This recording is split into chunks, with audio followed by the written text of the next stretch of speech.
성도 여러분 안녕하세요. 8월 1일 365일 말씀과 함께 시간입니다. 오늘 읽을 말씀은 이사야 13장에서 16장의 말씀입니다. 13장부터 28장까지는 예언의 대상이 하나님의 선민에서 열방들로 바뀌면서 23장까지는 이스라엘 주변에 있는 열방에 대한 하나님의 심판을 예언합니다. 13장에 나타나는 이사야의 경고는 바빌론에 대한 것입니다. 하나님의 군대가 많은 나라에서 몰려올 것을 예견합니다. 주님의 날은 악한 자들에 대한 심판과 그의 백성을 구원하시는 하나님 심판의 때를 말하는데, 주님의 날에는 하나님의 공의로운 분노가 표출되며 세상의 악과 하나님께 거만한 자들은 벌을 받게 됩니다. 하늘이 떨리고 땅이 흔들리는 것은 모든 곳에 가득 찬 악이 파괴되는 것을 암시합니다. 하나님의 군대에 의한 공격은 인간의 힘으로는 결코 막을 수 없으며, 그 상황은 참으로 잔인함의 극치를 이루는데 결국 교만하던 바빌론의 성읍이 파괴되는 지경까지 이르게 됩니다. 14장에서는 이사야는 바빌론이 멸망하고 이스라엘 민족이 본토로 귀환하게 될 것을 예언합니다. 바빌론의 멸망은 하나님께서 자기 백성들을 위하여 일하시는 분임을 확인시키는 사건으로 하나님께는 이스라엘을 자신의 백성으로 택하신다는 것을 보여줍니다. 이것은 이방 나라들이 이스라엘을 섬기는 것으로 바뀌게 될 것을 예언하는 것입니다. 여기에는 강대국이었던 바빌론의 멸망이 그 증거가 되는데, 바빌론에 남아있던 이스라엘 백성들은 하나님의 능력을 힘입고 강대국을 조롱하게 될 것이며, 바빌론은 메대에 의해 영원히 멸망당하는 비참한 존재가 될 것이라고 합니다. 이후 하나님의 심판도구로 사용되었던 아시리아와 블레셋도 결국은 하나님의 심판을 당하는 나라가 됩니다. 15장에서는 모압에 임할 하나님의 철저한 심판이 명확하게 선포됩니다. 13장부터 23장까지 이스라엘 주변 국가들에 대한 하나님의 심판 내용이 기록하는 가운데 13장과 14장은 바빌론에 대한 심판을, 그들을 잇는 15장과 16장은 모압에게 임할 심판을 기록합니다. 특히 모압인들은 그들의 성읍 최후를 보면서 슬퍼합니다. 또 모압인들은 아시리아의 침략을 받아 남쪽 에돔으로 피난합니다. 니무림의 물은 마르고 살아남은 자들도 사자에게 쫓기듯이 죽음의 공포에서 헤어날 줄을 모르고, 또한 모압의 군인들도 그들의 성읍을 지킬 수 없음을 한탄합니다. 16장의 전반부는 모압인들에게 주는 권면이고, 후반부에는 이사야의 공고를 무시한 모압에게 결국 하나님의 진노가 임할 것이라는 예언이 나옵니다. 그러면서 전체적으로 모압의 멸망과 비교되어 이스라엘을 보호하시는 하나님의 은혜가 나타납니다. 모압의 여인들은 새처럼 두려워하며 이스라엘 백성들에게 쉴 곳과 도움을 구합니다.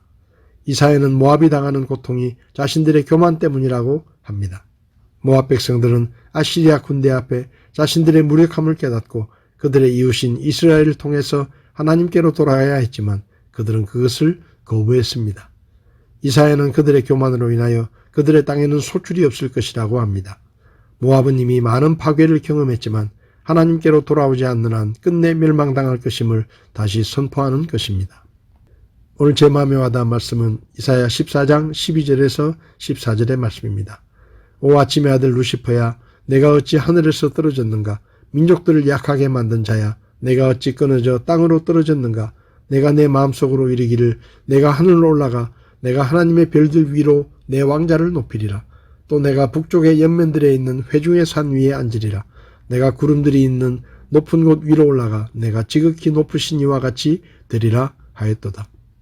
이 말씀은 바빌론 왕에 대한 심판을 예언한 말씀인데, 동시에 이 말씀은 하나님을 반역하고 하늘에서 추방되어 이 땅의 통치자가 된 마귀에 대한 말씀이기도 합니다. 당시 바빌론은 아시리아 제국을 멸망시키고 지금의 투르키의 동남부 지역과 시리아, 이라크, 레바논, 이스라엘, 요르단뿐 아니라 사우디아라비아의 북부 지방과 이집트의 일부, 이란과 쿠웨이트의 일부까지 통치하고 있는 대제국이었습니다. 그래서 누구도 바빌론 제국이 멸망할 것이라고 생각할 수 없었습니다. 그런데 하나님께서는 대언자 이사야를 통해 바빌론 제국과 바빌론 왕의 멸망을 예언하셨습니다. 바빌론 왕이 멸망하게 된 것은 한마디로 교만 때문이었습니다.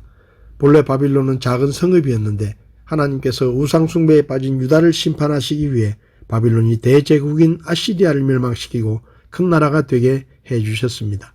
그런데 바빌론의 왕들은 하나님을 잊어버리고 자신들의 힘으로 대제국을 이루었다고 생각하며 점점 교만해졌습니다. 특히 바빌론 왕 중에 느부갓네살은 하나님께서 이스라엘 백성들을 교훈하기 위해 심판의 몽둥이로 쓰신다는 것을 잊어버리고 예루살렘 성전을 파괴하고 성전의 기물들을 자기 나라로 가지고 왔습니다. 자신이 하나님보다 더 높은 자리에 있다고 생각한 것입니다. 잠언 6장을 보면 하나님께서 미워하시는 것 중에 가장 미워하시는 것이 교만한 눈빛이라고 했습니다. 성도 여러분, 교만은 주권자이신 하나님을 무시하고 스스로 주권자가 되려는 마음입니다. 에덴 동산에서 마귀가 하와를 유혹할 때 선악과를 먹으면 하나님과 같은 존재가 될 것이라고 했는데 그 또한 스스로 주권자가 될 수 있다는 교만의 유혹이었습니다. 마귀는 항상 사람을 교만에 빠뜨리려고 유혹합니다. 마음이 교만해지면 하나님을 찾지도 않고 구원받은 사람이라도 마음이 교만해지면 하나님의 일에 쓰임받지 못하기 때문입니다. 교만은 멸망으로 가는 지름길입니다. 성도 여러분, 우리는 항상 하나님 앞에 서야 합니다. 다른 사람들과 비교하게 되면 우리의 마음이 우쭐대거나 교만해질 수 있지만 하나님 앞에 서면 그 누구도 교만한 마음을 품을 수가 없습니다. 진정한 겸손은 항상 하나님의 눈으로 자신을 바라보는 것입니다.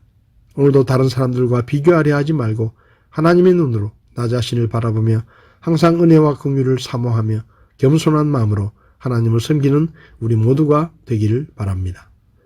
8월 1일 365일 말씀과 함께 오늘도 함께 해주셔서 감사합니다.